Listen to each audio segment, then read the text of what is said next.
Welcome to Business as a Magical Practice, where your business is the vehicle for your self-integration and soul evolution. My name is Sam Garcia, and I'm the founder of Dirty Alchemy Digital Marketing. And I'll be guiding you through how you can use your business as a spiritual practice and what magical businesses are doing to hit their goals and change the world. Together, we'll be relating the mystical to the world of business so that our work can unite spirit and matter, shadow and light, conscious and unconscious. Let's dive in.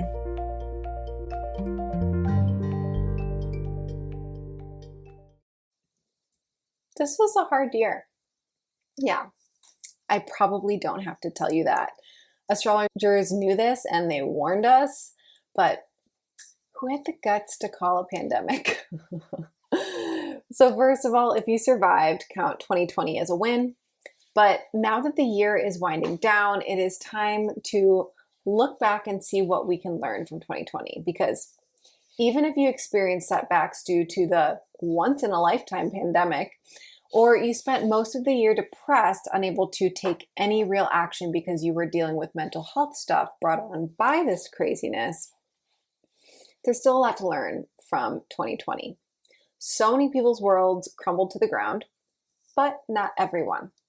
And if you were a part of the "this is an opportunity" boat, then 2020 was probably a good year for you. I know it was for me. I've been expecting fucking collapse since 2012, hence becoming self-employed before it was cool versus getting a cushy job with benefits. And I have seen so many businesses thrive this year, and a key part of it was not falling victim to external affairs, to the news, to other people's stories, to other people settling. Anyways, before we dive in, I do need to mention that the year isn't over. For those that are listening in real time, Merry Christmas. This is coming out on December 25th of 2020. You can still hit your 2020 goals. You have a few days. And it is a great practice to look at what is going on in your head if you're already writing off 2020 as over, when you still have a week left. Just had to throw that in there in case you needed to hear it. I know not everyone does. Some people need to take rest right now and deserve rest. And I mean, everyone deserves rest. Some people, that's what they really need. But some people are just making excuses, so I had to mention it. So how should you be evaluating and reviewing your year? Let's start with why. Reviewing and evaluating is a much overlooked key to success. It's one of the waning phase actions of the moon cycle and our business cycles. Not as sexy as setting goals, which is why so many business owners overlook evaluating and reviewing. It is so much easier to focus on big, sparkly future plans than to analyze something that is already over with. But this one action can quantum leap your success path. Instead of driving forward without learning our lessons, we should be taking stock from what's already happened and learning so we can be wiser for all of our experiences. So, how do we look back at our goals? First, take out the notebook where you originally wrote down all of your goals for 2020 or all the goals you had as the year evolved. Hopefully, you wrote all of that down somewhere, because writing them down is a magical practice in of itself. But this can even be your vision board if you do that. It can be a Pinterest board where you pin your ideal future, or a file on your computer where you took notes on what you want, or a note on your phone. Whatever it is, look it over. And then begin to lump your goals into categories. For example, maybe your goal was buying your dream car or making 7 figures. Those are financial goals. Or maybe you had wanted to be featured in Forbes or reach 10,000 new clients.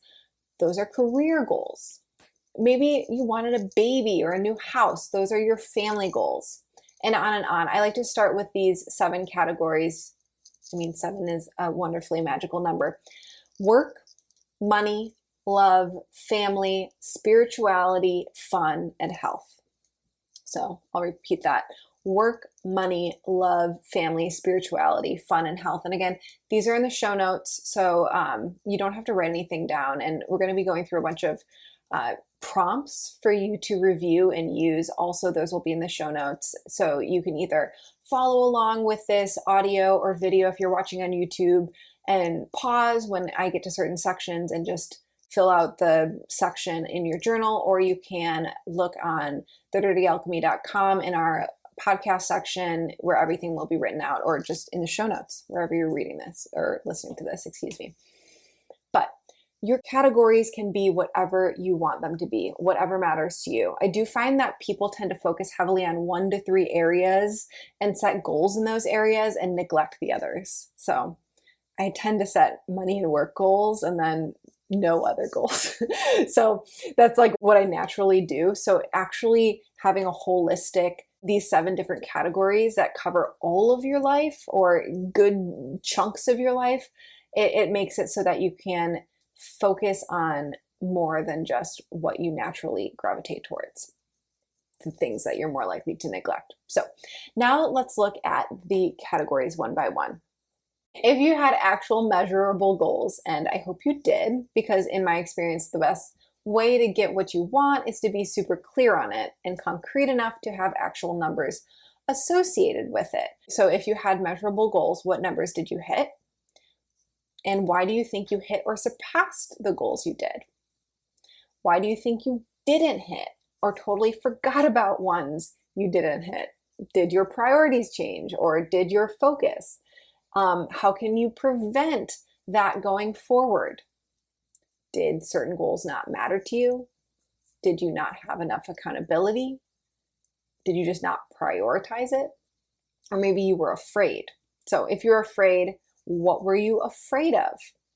And before I continue, one thing I want to add in here is, if you're a person who likes to study human design or find that interesting, there is an actual part of your chart that indicates whether it's better for you to do specific goals, like hyper specific. I want a house with 2 bedrooms in this neighborhood. I want that house versus a non-specific. So that would be I want to be in a house that makes me feel spacious and taken care of and nurtured, or vague bits of it. And so it could be interesting for you to learn that. I think you can just Google. It's like if you put out your human design chart, there's little arrows by your head in the body graph. And depending on one of the 4 arrows is pointing, will indicate whether you are a specific or non-specific manifester. And I know that manifester is an actual energy type, but I mean, like in terms of manifesting and goal setting,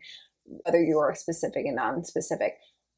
I find it really interesting. So it could be a fun Google search for you. I think you can probably just Google, because I don't know it off the top of my head. Just Google, how do I find out if I'm just specific or non-specific in human design? That should tell you how to do that. So interesting to learn about ourselves, right? I have had clients who set their goals so high that it made them freeze. They hadn't done the integration work needed to welcome that huge influx of clients and cash into their life. So instead of hustling toward that major goal, they get overwhelmed and don't make any progress on it. If that was you, maybe it's time to think about what mindset work you need to do to allow yourself to hit your goals. Procrastinating can often mean I have shadow work I need to do. Usually I don't even consciously know what it is until I sit down and meditate on it and journal on it. But unconsciously, something is happening where part of me doesn't want to make progress on the thing, whatever it is.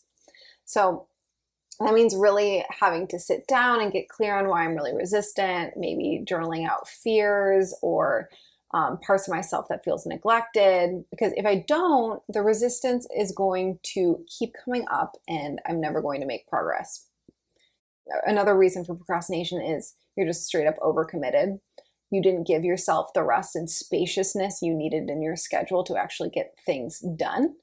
So if that is a pattern, you may want to think about why you don't think you deserve rest, or you deserve to take time off, or what are you avoiding through working in your life and being overcommitted and being overworked what is that allowing you to numb out? If you do find yourself procrastinating or making excuses, ask yourself, why are you resisting making your goal a reality? What are you afraid will happen if you don't hit your goals? Failure is terrifying, especially if part of you already believes you don't deserve it.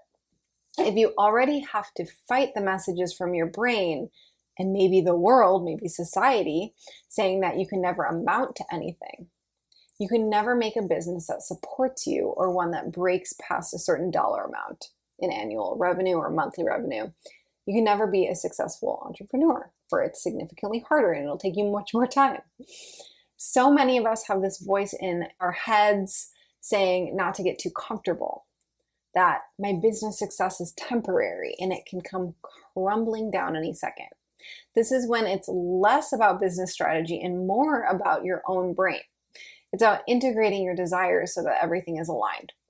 Because if you don't, that little fear voice gets louder and louder until it ends up running the show. Or what terrible or annoying things would happen if you did hit the goal that your brain is being a genius by avoiding. Seriously, sometimes our brains hold us back because they're lazy. They don't like change, because change means there are new things to learn. And obviously with that comes new opportunities to fail. And that's like danger, danger, danger. Don't do that. Maybe you think that too many clients would overwhelm you, or you don't want to respond to a bunch of dumb questions that people will email in if you hit a certain audience size. Maybe you're afraid you'd be irresponsible or no longer feel connected to your friends or family. There's a lot of things that can be going on with that. So these are just some questions to get you thinking about what really happened. Because oftentimes we look at our goals and not reaching them, and we say something along the lines of, well, I could have never done that anyways, or I didn't even really want that. When the truth is, you could do it and you do want it, but there's a lot more going on under the surface. Eking out the real story and not just rehashing the most familiar narrative to you is going to help you way more than anything else you can do to get to the heart of what your motivations were in 2020. So if you can do that for all the 7 categories or multiple categories of your choice, go ahead and do that. And then another question is, how do you want to feel in 2020? Maybe you never got to that feeling because you didn't hit your goals, or you did hit your goals, but there was something missing for you. Like maybe you thought you still could have done better, or you realized that once you got to the destination that it wasn't worth giving up time with your family to get there. And I mean, this is really common with people who set very specific financial goals and then they hit them and they realize that it didn't actually get them what they wanted, which was to feel a certain way. Like for women, it's like, when I hit $100,000 in annual revenue, then I'll feel safe. Then I'll feel secure. But then you find when you actually get there, now you have to hit a different dollar amount, right? Because you're not safe and secure at that one, when really safety and security or happiness or feeling worthy, like that has nothing to do with the actual goals you're setting. And in building up a practice of feeling the way that you want to feel and working towards that, separate of any external manifestation, is really what you need to be working on. But that's an aside. Next is to sit down and really examine your financial goals, because I mean, we're here, we're business owners, and part of being a business owner is making money, because it's not just a hobby. So review your financial statements from each month of 2020, your income and expenses. And this can be triggering if you don't already have a practice of communing with your finances. And if you don't, maybe 2021 is the year to make that your next goal. Definitely make this a pleasurable process. Put on some music, grab your favorite beverage.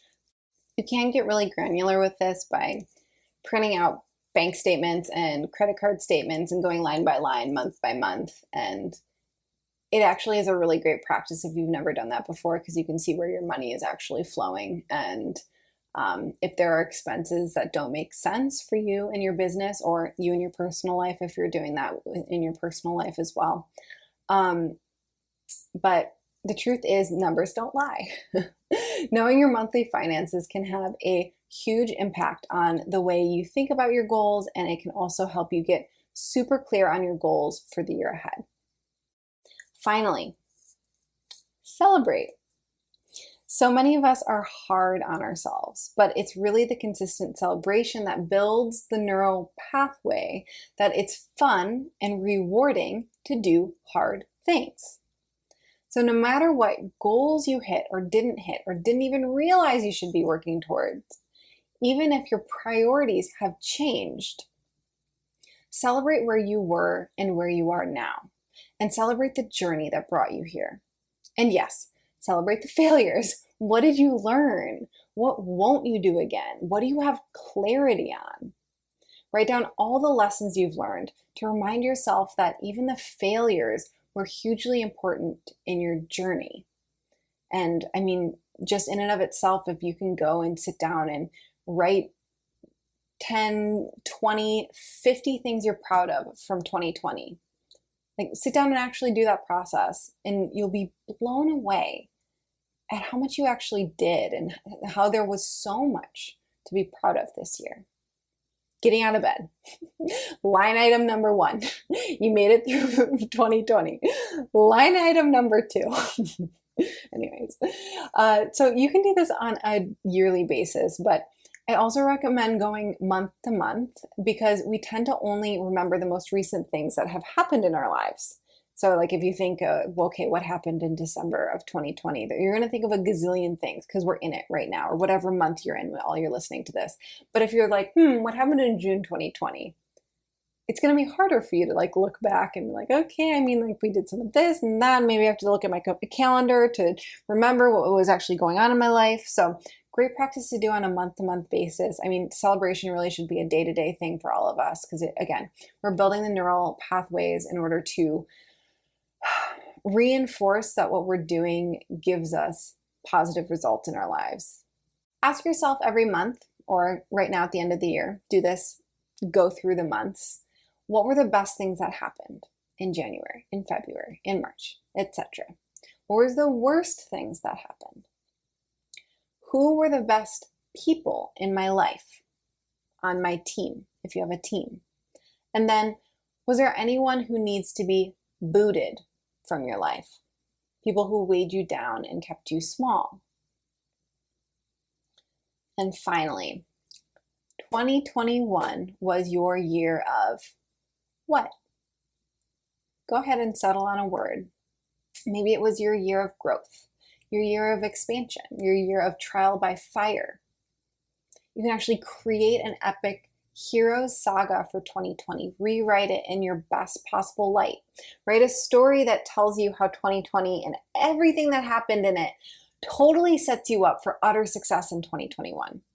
How it was a necessary step on the road to your next level and a hugely important part of hitting your next goal and building your dream business and life.